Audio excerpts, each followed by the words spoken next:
নমস্কার বন্ধুরা, আমি মৌটুসি। হোমকুক মৌটুসিতে সকলকে অনেক অনেক ভালোবাসা ও স্বাগত জানিয়ে আরও একটি রান্না নিয়ে চলে আসলাম আপনাদের সামনে, আপনাদের পছন্দের পাস্তা রেসিপি। তো চলুন দেখে নেওয়া যাক পাস্তাটা আমি কীভাবে বানাই। আজকে আমি বানাতে চলেছি এগ উইথ চিকেন পাস্তা। দারুণ সুস্বাদু হয় এইভাবে পাস্তা বানালে।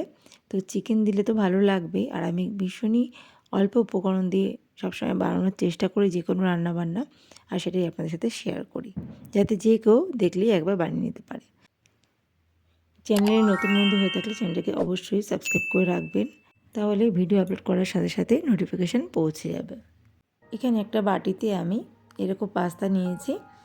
তো এই প্যাঁচানো প্যাঁচানো পাস্তাটা আমার বেশি ভালো লাগে, আর সেই জন্য এই পাস্তাটাই বেশি রান্না করি আমি।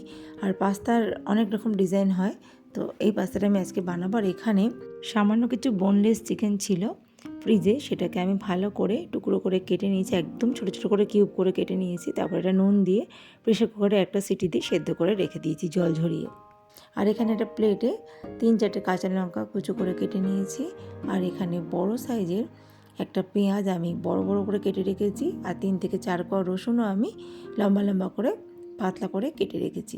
পেঁয়াজ আর রসুনটা আমি একটা চপারে চপ করে নেব। প্রথমে পাস্তাগুলোকে আমি সেদ্ধ করে নেব, তার জন্য প্রেসার কুকারে আমি পরিমাণ মতো জল দিয়েছি এবং জলের মধ্যে দিয়ে দিলাম সাদা তেল আর দিয়ে দিলাম নুন আর তেল দিয়ে পাস্তাটাকে আমি সেদ্ধ করে নেব। পাস্তাটা যাতে জলের মধ্যে ডুবে থাকে সেই রকম পরিমাণে জল দিয়েছি আমি। তো ভালো করে একটা হাতার সাহায্যে আমি জলটাকে ভালো করে মিশিয়ে নিচ্ছি নুন আর তেলটাকে। এরপর আমি এর মধ্যে পাস্তাগুলো দিয়ে সেদ্ধ করে নেব। আমি কড়াইতে যখন সেদ্ধ করি পাস্তা 7 থেকে 8 মিনিট সেদ্ধ করি, আর প্রেসার কুকারে করলে আমি একটা সিটিও দিই না।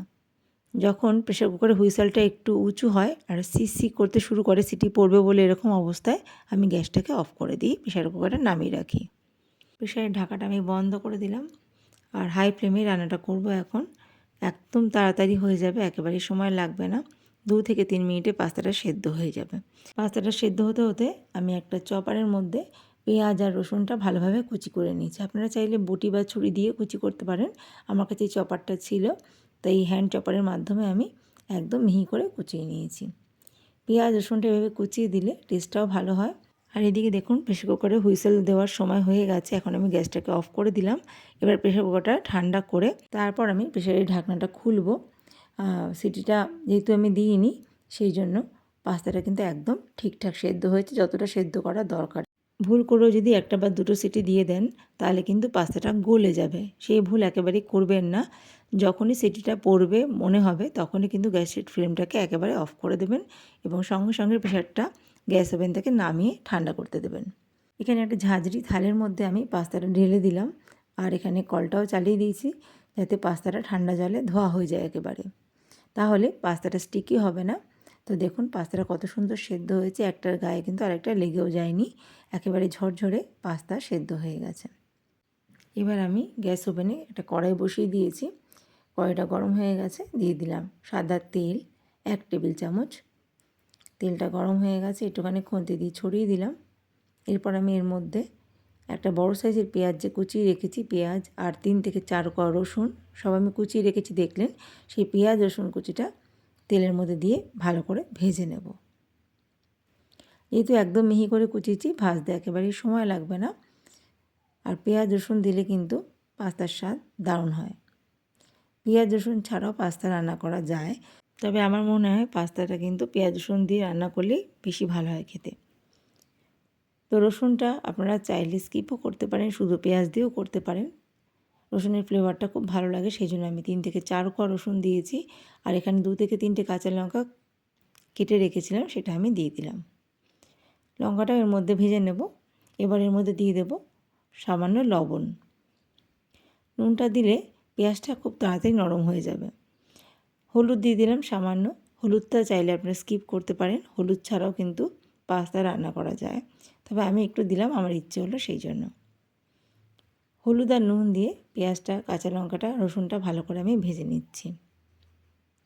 একটু ঢাকা দিয়ে গ্যাসের ফ্লেমটাকে লো করে দিয়ে 2 থেকে 3 মিনিটের জন্য ভেজে নিয়েছি। তো দেখুন পেঁয়াজটা কিন্তু খুব সুন্দর একটা কালার চলে এসছে, পেঁয়াজটা ভাজা হয়ে গেছে এখানে।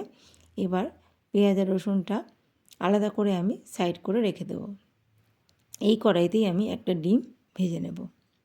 পেঁয়াজ রসুনটা ভেজে একটু সাইড করে রেখে মাঝখানে যে তেলটা জড়ো হবে সেই তেলের মধ্যেই একটা ডিম আমি ভেঙে দিয়ে দেবো।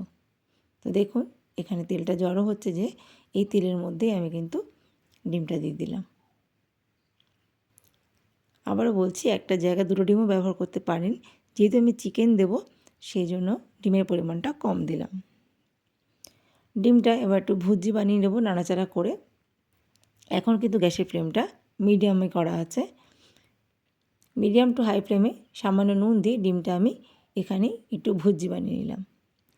ডিমটা একটু ভাজা ভাজা করে নিয়ে এবার পেঁয়াজ রসুন যে ভাজাটা করেছি তার সাথে ভালো করে মিশিয়ে দেব। সব কিছু নাড়াচাড়া করে হাই ফ্লেমে মিশিয়ে নিচ্ছি। এবার এর মধ্যে দিয়ে দেব আগে থেকে সেদ্ধ করে রাখা চিকেনের টুকরোগুলো। একেবারে ছোটো ছোটো করে চিকেনের টুকরো আমি করে রেখেছিলাম এবং চিকেনটা কিন্তু আমি প্রেশার কুকারে একটা সিটি মেরেছি, আগেই বলেছি, আবারও বললাম। সেই জন্য চিকেনটা রান্না করতে একেবারেই সময় লাগবে না, যেহেতু আগে থেকে সেদ্ধ করাই ছিল। এখানে ভাজার কাজটা আমি স্পিড বাড়িয়ে দেখালাম, নাহলে ভিডিওটা বড় হয়ে যাচ্ছিলো। সব কিছু ভাজা হয়ে গেলে দিয়ে দিলাম একটু জল। আমি যেই চপারের মধ্যে পেঁয়াজ রসুন চপ করেছিলাম সেই চপারের যে বাটিটা সেটা ধুয়ে সামান্য জল ব্যবহার করলাম।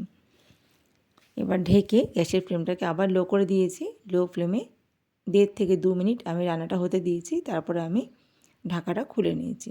তো দেখুন একটু বেশ মাখা মাখা ব্যাপার চলে এসছে। এখানে ডিম, পেঁয়াজ, রসুন আর আছে চিকেন।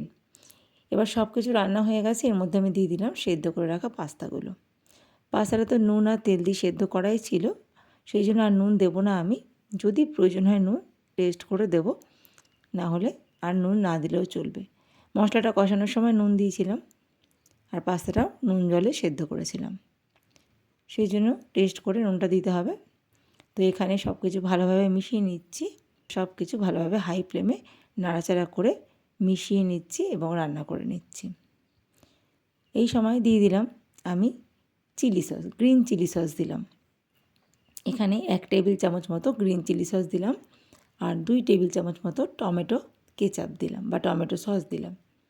যেহেতু আমি কাঁচা লঙ্কা কুচি দিয়েছি 3 থেকে 4টে, সেই জন্য গ্রিন চিলি সসটা একটু অল্প দিলাম। আপনারা যদি ঝাল বেশি পছন্দ করেন তাহলে গ্রিন চিলি সসটা আর একটু বাড়িয়ে দিতে পারেন। আপনাদের কাছে যদি রেড চিলি সস থাকে সেটাও দিতে পারেন, কিন্তু আমি সেটা দিলাম না। এখানে কিন্তু পাস্তাটা অলমোস্ট রেডি হয়ে গেছে। এবার আমি এর মধ্যে দিয়ে দেবো পাস্তা মশলা। পাস্তা মশলা যদি থাকে দেবেন, না দিলেও কিন্তু এই পাস্তাটা খেতে অসম্ভব সুন্দর হয়। তবে পাস্তা মশলা যদি থাকে ঘরে তাহলে পাস্তা মশলাটা দিয়ে দেবেন, স্বাদটা কিন্তু অসাধারণ সুস্বাদু হবে। তো আমি যেই পদ্ধতিতে পাস্তাটা রান্না করলাম, খুব সহজ একটা পদ্ধতি আজকে শেয়ার করলাম আপনাদের সাথে। আশা করছি রেসিপিটা আপনাদের খুব ভালো লাগবে। বাচ্চা থেকে বড় সবার খুব পছন্দ হবে।